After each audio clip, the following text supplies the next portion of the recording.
Bonjour and welcome or welcome back to my channel. Claude here, and today I'm going to be doing the review of the 1JJ tarot deck I received from Vincent Pitici.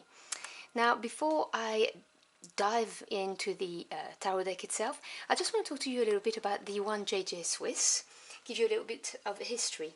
Now, this is a tarot deck that is derived from the Tarot de Besançon, which itself came from the Tarot de Marseille. It has Italian art for the court cards and everything else, so it's very pretty.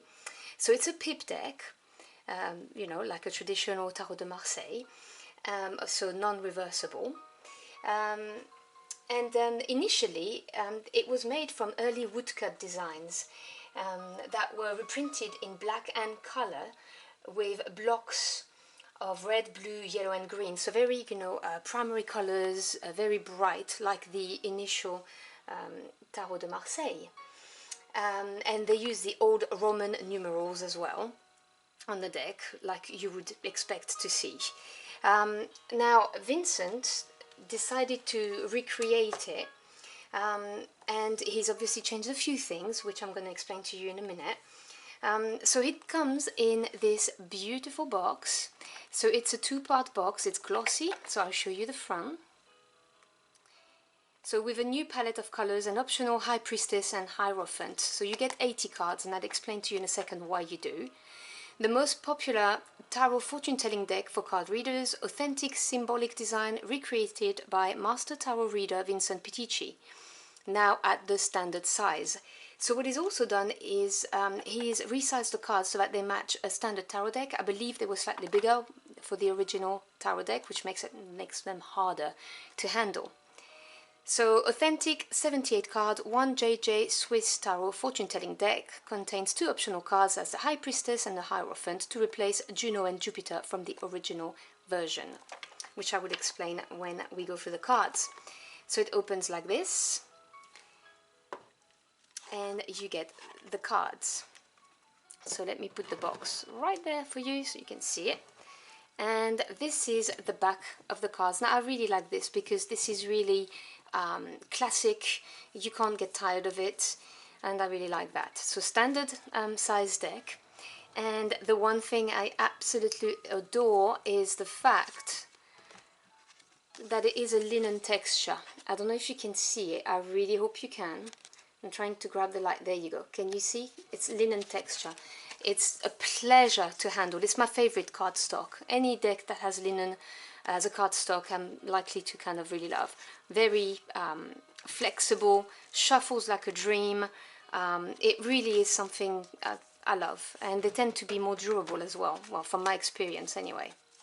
So that's the cards, so I really like that about them. So I'm going to show you the major arcana first, obviously, and then we'll go through the suits.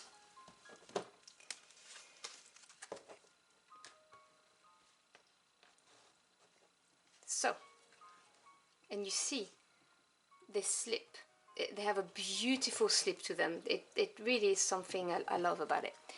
So we start with the Fool.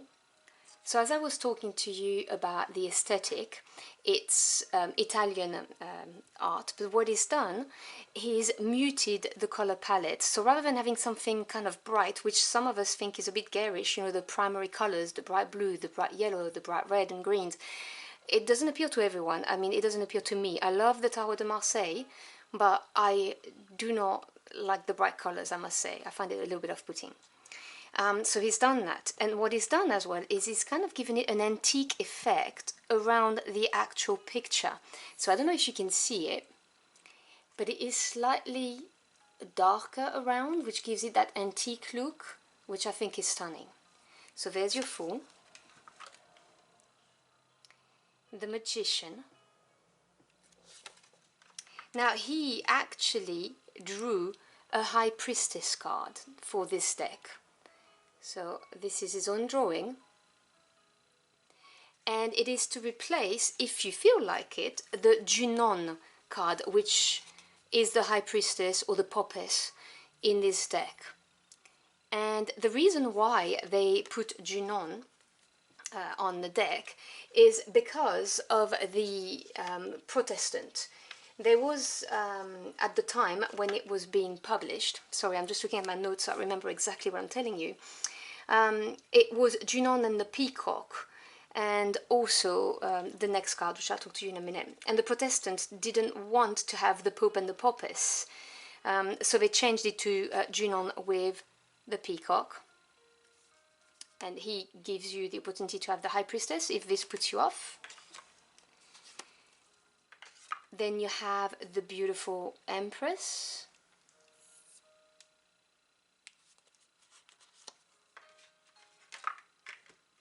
The Emperor.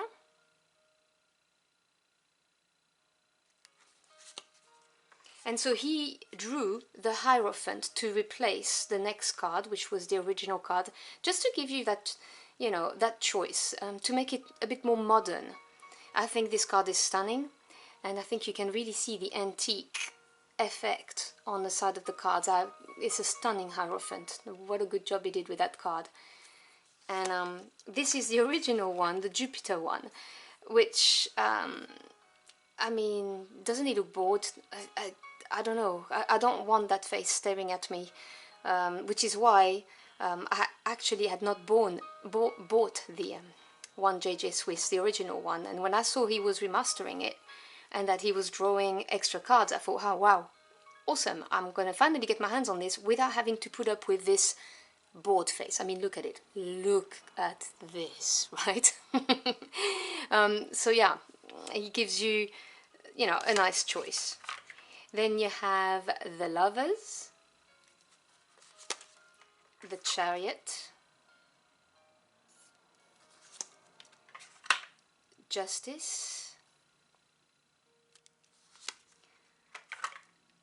the Hermit, which is the cover, as you can see here, and the Wheel of Fortune as well is different from the Tarot de Besançon or the Tarot de Marseille. It is Dame Fortuna that's on the wheel, again for the same reason as I previously mentioned, you know, with the Jupiter and Juno. Strength, and obviously Strength is number 11 because it's not of Rider-Waite's.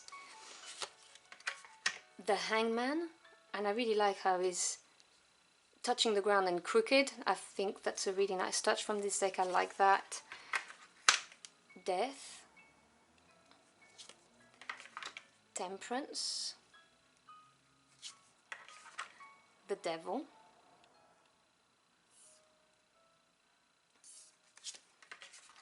the Tower. I think the Star is beautiful too. I like this rendition of the Star.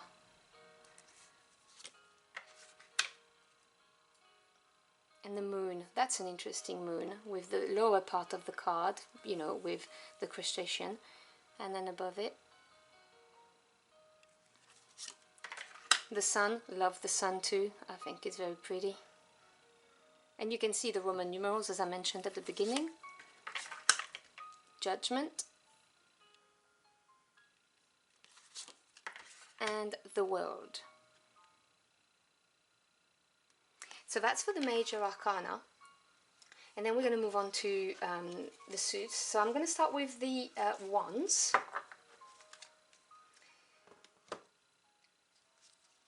So there's the Ace, and you see it is so much more muted, and I believe in the original one the wand on the Ace of Wand, or baton as we call it, was yellow, and it's very garish. So I think he's done a great job in bringing this deck, which is beautiful, but into the modern world where, you know, it makes it more relevant and more to the point with the 2 extra cards that he's drawn. Sorry, that's my little Odin.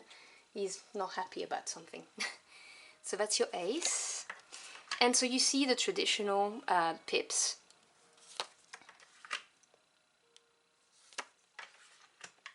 And there is a lot of detail. I mean, if you really look closely, there is a lot of detail. It's a very, very, very pretty deck. A very pretty rendition.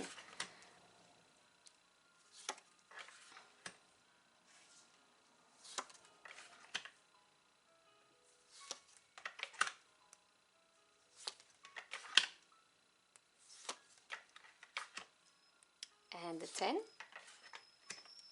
And court cards. So there's your Page of Wands,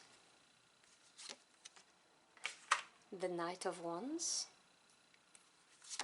the Queen of Wands, and the King of Wands.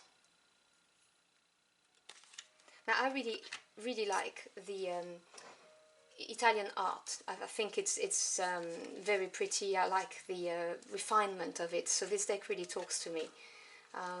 And what Vincent has done is he's made it, you know, appealing to me, because he got rid of all of the garish colors and the bigger cards. I don't like cards that are too big, they're hard to shuffle. Plus he's used the perfect cardstock, linen. Well, it's my opinions anyway. So there's the Ace of Swords, the 2. You see there's a lot of work in those pips, very pretty. The 3, 4, 5, 6, 7, 8, 9, 10.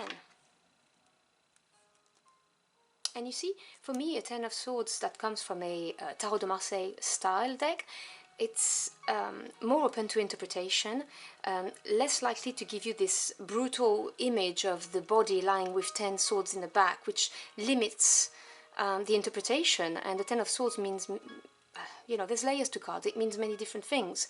So I really like this, because this is not essentially negative, you know, it depends on what the cards around are like. So then you have your Page of Swords, the Knight of Swords, the Queen of Swords, who does not look mean. I really like her like that. And the King of Swords. So then we're going to look at the cups quickly. So there's your Ace,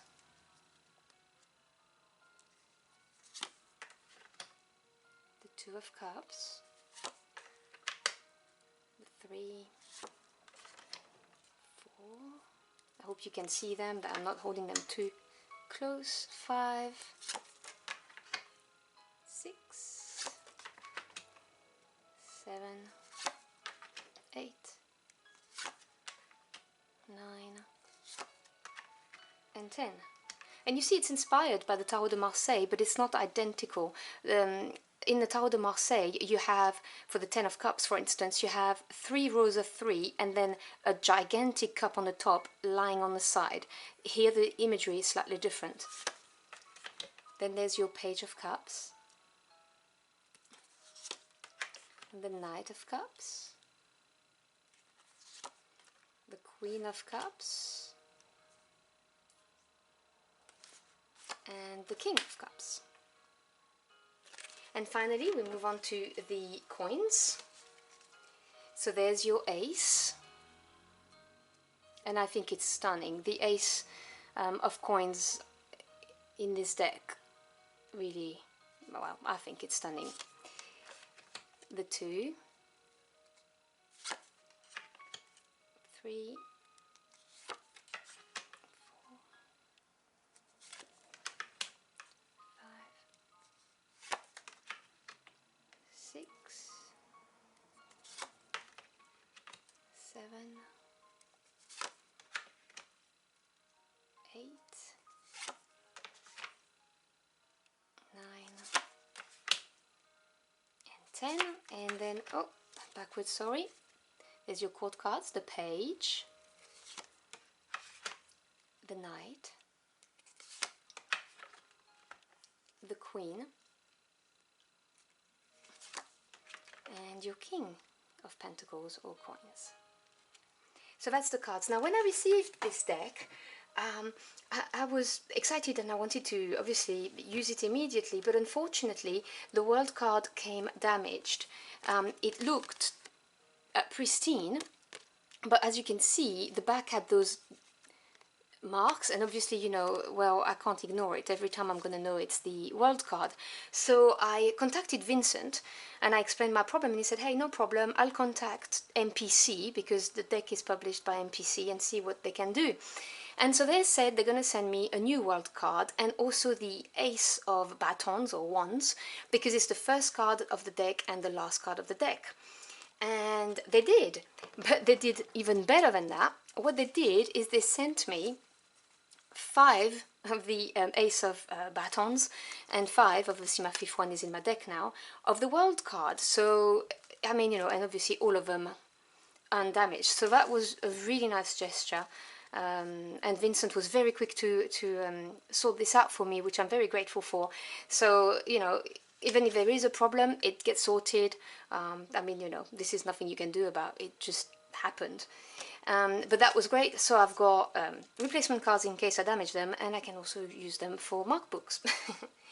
So this deck does not come with a guidebook or any reference cards, which is not a problem to me, because quite frankly you can find so many things online, and you have also some very good books that you can use. Now I have, I think it was a couple of months ago, I have reviewed Vincent's book, Bare Bones Tarot. I'll leave you a card up here at some point at the end of the video if you want to check it out, because this is incredible book, either for beginner all the way to expert tarot reader, which would really help you if you need help with tarot reading when it comes to a pip deck. And in his book he uses his own tarot deck. He has two versions of it, which I also have reviewed, and I'll leave you a card on the other side so you can click it and see. So there's the Tarot de Marseille by Pitici, and this is the Tarot de Marseille, same thing but Black Keys edition. Now these come in top box, as you can see, and these are also available on his websites. Now you can purchase his cards now worldwide. It used to be just in the USA. I'm going to leave you all of the details at the bottom, you know, of his websites and the prices and all of that, if you are interested. But this is a deck I highly recommend. I mean, it is a bliss to shuffle. The art is beautiful. It's very it's a perfect mix of modern and traditional. I think he's done a great job. I love the 2 cards that he's drawn himself to replace the you know, Juno and the board Jupiter, and the customer service is amazing. So yeah, I would recommend, to be honest, the 3 decks obviously, but this is about this deck today. And just as an aside, I am not affiliated, okay? I buy these things for myself, and I just think he is a wealth of knowledge and information when it comes to the tarot world, and this is why I'm talking about him and his work. So I hope you've enjoyed this, and please let me know in the comment box below if you've got this deck, if you're planning on buying it, or if you have any questions. You can also email me directly. I'd be happy to answer any of those. So yeah, thank you for coming. I am really appreciative of your time, and I'll see you again very soon. Have a fantastic day. Until next time, au revoir.